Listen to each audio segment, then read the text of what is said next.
أعوذ بالله من الشيطان الرجيم بسم الله الرحمن الرحيم ألم تر كيف فعل ربك بأصحاب الفيل ألم تر كيف فعل کیفا کفا کی زبر کے ساتھ ملا کر فعل آگے کا جو ورڈ ہے فعل ان کے اوپر بھی تمام تر زبر ہیں، یعنی کہ 4 زبر ایک ساتھ آ رہے ہیں تو سب کو پراپر ٹائم دینا ہے۔ فعل کیف فعل۔ سورۃ الفیل، فیل ہاتھی، اصحاب الفیل اصحاب الفیل ہاتھی والے۔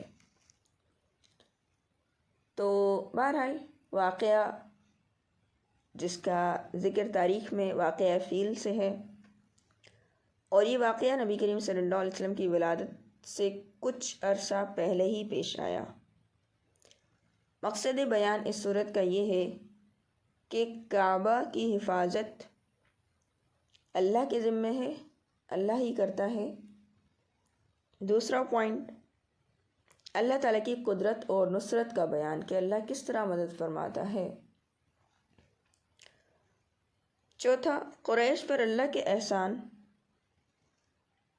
اور اگلی جو سورۃ سورۃ القریش ہم پڑھ چکے ہیں اس میں یہی واقعہ یاد دلا کر فرمایا گیا فَلْيَعْبُدُوا رَبَّ هَذَا الْبَيْتِ، جس رب نے تمہارے اوپر اتنے زیادہ احسانات کیے ہیں اس کے احسانات کو یاد کرو اور اسی کی عبادت کرو۔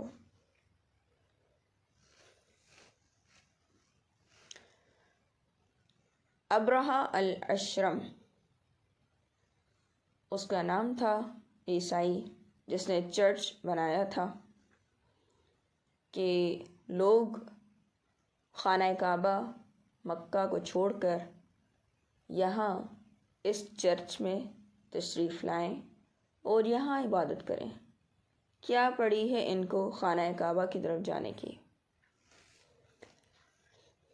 تو بہرحال اللہ نے اس کی مذموم کوشش کو ناکام بنایا اور اللہ کی فتح اور نصرت چھوٹے چھوٹے پرندوں کی صورت میں آئی، جس نے پورے لشکر کو تہس نہس کر کے رکھ دیا۔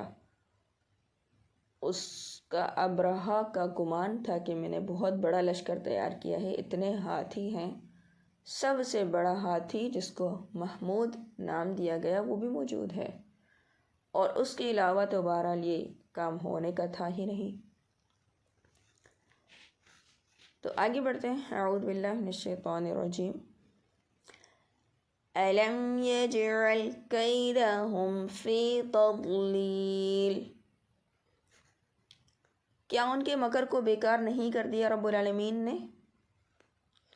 وَأَرْسَلَ عَلَيْهِمْ طَيْرًا أَبَابِيلَ، اور اللہ نے بھیجے ان پر طیر پرندے، جھنڈ کے جھنڈ، کوئی ایک دو نہیں تھے، بہت بڑا جھنڈ تھا۔ تَرْمِيهِمْ بِحِجَارَةٍ مِّن سِجِّيلٍ، جو ان کو مٹی اور پتھر کی کنکریاں مار رہے تھے۔ 3 کنکر تھے ایک ایک پرندے کے پاس، 2 پیروں میں اور ایک چونچ میں۔ دیکھیں کیسے اللہ رب العزت نے مدد فرمائی۔ ترمیہم پھینکتے تھے بحجار، حجر پتھر، من سجیل پکی ہوئی مٹی کے کنکر، فجعلہم کعصف مأکول، بس پھر ان کو کر دیا کھایا ہوا بھوس، یعنی ایسے تہس نہس ہو گئے کہ کچھ بچا ہی نہیں پیچھے۔ میم پر جھٹکا لگائیں گے کیونکہ الف کے اوپر جزم ہے، لہذا مأکول کر کے اس کو پڑھیں گے۔ جو مجھے اس صورت سے بات سمجھ آئی ہے وہ یہ کہ ہر معاملے کا ٹھیکہ انسان نے نہیں لے رکھا، انسان کے ذمے ہر چیز نہیں ہوتی، جو اس کے ذمے ہے وہ کرے، باقی رب العالمین ہی سنبھالنے والا ہے، اللہ کے ذمے ہے تمام تر معاملات۔ ہمارے اختیار میں نہیں ہے کہ ہم کسی کو راہ بھٹکا دیں یا راہ پر لگا دیں، ہمارے اختیار میں نہیں۔ یہ اختیارات تو رب العالمین نے خود اپنے پاس رکھے ہوئے ہیں۔ میں اس کو صحیح کر دوں، میں اس کی کفالت کروں، میں یہ کرتا ہوں، میں یہ کرتی ہوں، کوئی کچھ بھی نہیں کرتا۔ ہم جو دوسروں پر حق جتا رہے ہوتے ہیں نا، تو میری وجہ سے تمہیں یہ ملا ہے، بہت بڑا بہتان ہے۔ کوئی کسی کی وجہ سے نہیں ہوتا۔ ذرا غور کریں کہ ہم سمجھتے ہیں کہ ہم سے ہے جہاں ایک انسان مر جاتا ہے، اس کو 2 دن کے بعد ہر کوئی بھول جاتا ہے اور اس کی جگہ کو فوراً سے فل کر دیا جاتا ہے۔ کہاں گیا وہ شخص جو دعوے کرتا تھا کہ میری وجہ سے میں نے یہ کیا؟ کوئی کچھ بھی نہیں کرتا۔